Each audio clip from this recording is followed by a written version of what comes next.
All right, you guys, so we are doing our endothermic and exothermic reaction lab.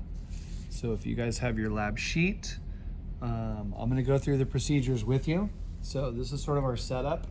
I had you all at the beginning of class download our Logger Pro software, just because we're gonna be using this. And even if you're not gonna be using it this year, let's say you're gonna be online, I'm going to save this file and I'm going to have you guys open it up using your own Logger Pro. So hopefully we've already installed that. I have it on my laptop right here. So I'm going to show you guys what that looks like. So I'm going to go right into the procedures here. So we're obviously going to wear goggles. We're working with some hydrochloric acid, some citric acid, some sodium bicarbonate. But I'm going to show you the computer screen as to what it looks like. So when you open up Logger Pro, it looks like this. Okay, it's just a blank sort of graph. What we can do first is we can go to File, we can go to Open, and then what we can do is go over to Chemistry with Vernier, and then we're going to open up the specific file that we're going to be doing this lab, which is number 1. It's endothermic and exothermic reaction. Okay, and you guys can do the same thing on your Logger Pro. And what you're gonna find is, this will open up, oh man. Okay, it's having some technical issues here, but it's gonna open up, there it goes. And I also have, and the reason why we're doing this is because I have this interface right here connected to a temperature probe, a thermometer. So we're actually gonna be digitally recording some different temperatures, all right? So that's sort of the setup. So I'm gonna put it back over here and I'm just gonna go through it with you guys and show you what this looks like, and we'll just record the data together, okay? So let's see, where are we at? So there's our temperature. So right now we're at about 18.8 degrees with the thermometer. So it says we're going to measure out about 30 milliliters of citric acid, which I've already done. It's in the graduated cylinder here. So I'm going to go ahead and pour that into our styrofoam cup. So this is where the reaction is going to take place. Okay. Then I'm going to place the temperature probe in the citric acid solution. I've connected it. I've opened up the file, and now I'm going to weigh out my 10 grams of sodium bicarbonate, which I just did. 10 grams of sodium bicarbonate is this white powder right here, okay? So I've weighed that out. So I'm on step 5. So I'm gonna put the temperature probe in the cup for 30 seconds, and then I'm gonna hit collect. Now, collect is this green button at the top right here. So I'm gonna hit collect. And then what you can see is it's going to do a live collection of the temperature. So right now you can see it's collecting the temperature readings like every second. It's collecting a temperature reading. So we're now collecting data. Now we haven't mixed the two things together yet. It's just measuring the temperature of our citric acid that's inside the cup. Okay, so now what I'm going to do is I'm going to pour in the baking soda. I'm going to pour that in. Or the sodium bicarbonate. I'm going to pour it in, and those two things are going to react. So you can see it is now fizzing and bubbling. That's a good observation when it asks for observation. That's a good one. You can tell a reaction's taking place, so I'm stirring it. Okay, if you go over to your graph, you can see that the temperature is actually going down quite a bit. So it's getting colder, and it's still recording the temperature as we stir. It's still fizzing. Okay, so I'm just gonna stir this as I watch the temperature drop. And the procedures say that we're basically gonna continue to collect data until the temperature stops going down. So this might take a little bit. We're gonna keep stirring just to make sure that all the reactants are mixing together. Okay, and what you guys can see is the temperature is starting to flatten out a little bit. So we're gonna go ahead and stop this whenever I notice that the temperature no longer is going down, when it sort of stabilizes. So we're at 2.2, now we're at 2.1, now we're at 2.0. So it's still going down, but you can see the graph is really starting to flatten out. So I'm gonna give it another maybe 30 seconds before we stop collecting the data. All right, 1.5, 1.4. I'm gonna stir it a little more. This is the not so exciting part. Okay, so we're at 0.8 degrees Celsius right now. Now we're at 0.7. So that's actually kind of interesting. You'll notice, like, as I stir it, it actually starts to get a little colder, because now I'm just sort of making sure that those reactants are actually mixing together. All right, we're at 0.5, 0.4. That's probably where it's going to start to hover. Oh, 0.3.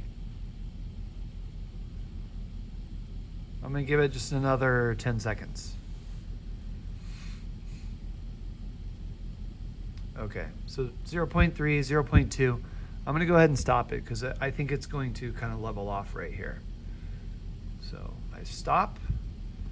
Okay, and now what I want to do is I want to be able to analyze this data, because on your lab sheet, on the very last page, we have a data table. This is where we're going to record the temperatures. So this is where the computer is nice, because we don't have to go back and scroll through the data. I'm going to hit this statistics button right here, and it's going to pull up a box that has some statistics on it, and that will tell us what the minimum and the maximum temperature is. Let's see if I can zoom in on that. Nope, that actually zoomed out. Oh yeah, I can zoom in. All right, so if I zoom in, I don't know if you can see this or not, but it does say, and this is what we want to record. So my maximum temperature is 19.72. So that is our initial temperature, 19.72. That's the number you're going to write down for the first reaction. My minimum temperature, which is the final temperature, is 0.20. 0.20 degrees Celsius. So that's my final temp. Okay? So the nice thing about this is it sort of graphs this for us as it's recording the data, and we can make it analyze it for us and figure out what the minimum and maximum temperature is. All right, I'm going to set this off to the side. I'm going to zoom back out.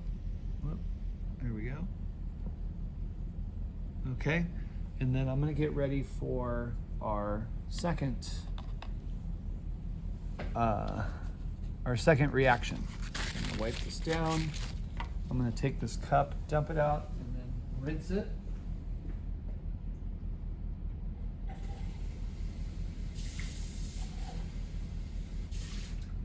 Okay.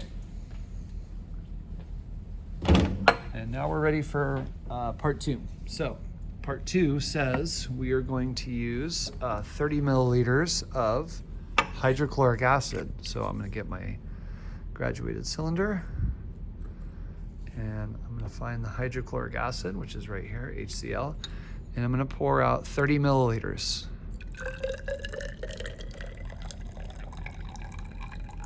Okay. I'm going to go ahead and put that into my cup.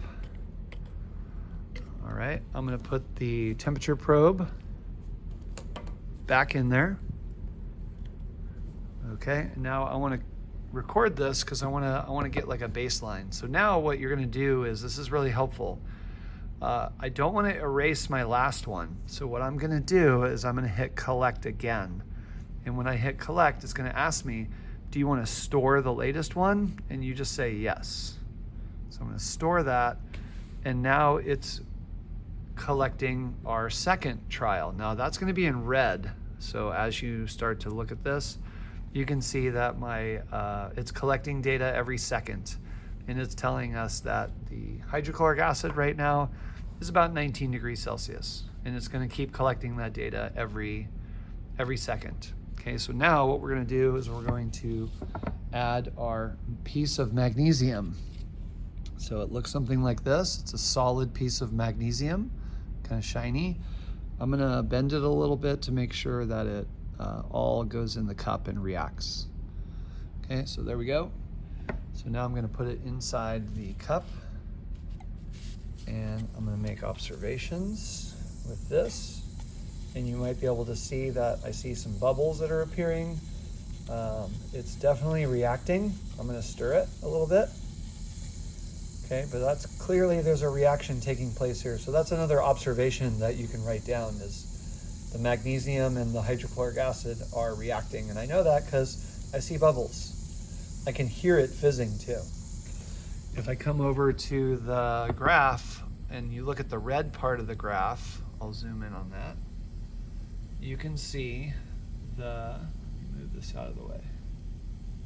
So you can see this red graph now is this new reaction. Now this one's actually doing the opposite. So we started at about 19 degrees Celsius and now it's climbing. So it's actually getting hotter now. So hydrochloric acid and magnesium, this is releasing a bunch of heat. All right, and I still see there's magnesium in there, so we're gonna keep collecting. Okay, and we're gonna do the same thing. We're gonna keep collecting until it stops going up, until the temperature stops going up.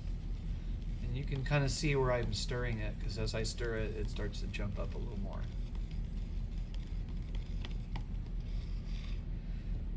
All right. And we're gonna stop this when it is no longer going up. So right now we're at about, we started at 19, now we're at about 32.3 degrees. We're gonna give it another minute and then we'll stop that because, again, we wanna stop it when the temperature stops going up. So it looks like it's starting to plateau right now. And if we look in the cup, we can see that the magnesium is gone. So it's almost all reacted with the hydrochloric acid, or it has all reacted because there's no magnesium left. So this should start to taper off, and it is. So I can see right now that the temperature is actually starting to go down a little bit. It's starting to go down. So I'm gonna go ahead and stop this because all I want is the minimum and the maximum temperature. So I'm gonna click stop at the top here. All right, and then I'm gonna do the same thing. I'm gonna analyze this. So I wanna go over to where it says 1/2, and I'm gonna analyze it.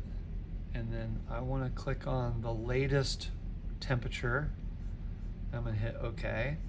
And now you can see this little box popped up, and now it's analyzing this red part of the graph. It's analyzing from the beginning of the red graph to the end of the red graph. And let's see if I can zoom in. So you can see the temperature, so minimum and maximum temperature here. So now minimum is our initial temperature. So it's flip-flopped here. So initial temperature is 18.75, and my maximum temperature is 32.47, okay? I can print this out if I want. So what I'm gonna do is I'm gonna save this file and then I'm going to attach it to Canvas. And then what I want you guys to do is I want you to open up your Logger Pro and then open up this file, right? Just so you can kind of show me that yes, I have Logger Pro installed on my laptop, and yes, I can open up the file that you sent me, okay? And then the last thing I'll show you is, let me zoom back out a little bit. The last thing I'll show you is you can annotate this as well. So we can hit Insert, we can go to Text Annotation, and I can type in exothermic reaction. All right, and then I can grab this. If you hover over it, you kind of have to like search around. There it is, the hand pops up. You can hover over it and then you should be able to drag this over to where you want it. Okay, so I'm gonna have you guys do that as the last part of this assignment. I'm gonna have you make a text annotation, make one of an exothermic reaction, make another one that says endothermic reaction, and then you're just going to attach it to the appropriate line, like which one is exothermic and which one is endothermic. All right, and then that's it. That's all I'm gonna have you guys do. Okay, so I think that's enough information for you. You should be able to write down the data, label the graph, and then be able to make some observations. And then there's a couple questions that you're going to answer at the very end. All right, I hope that was helpful.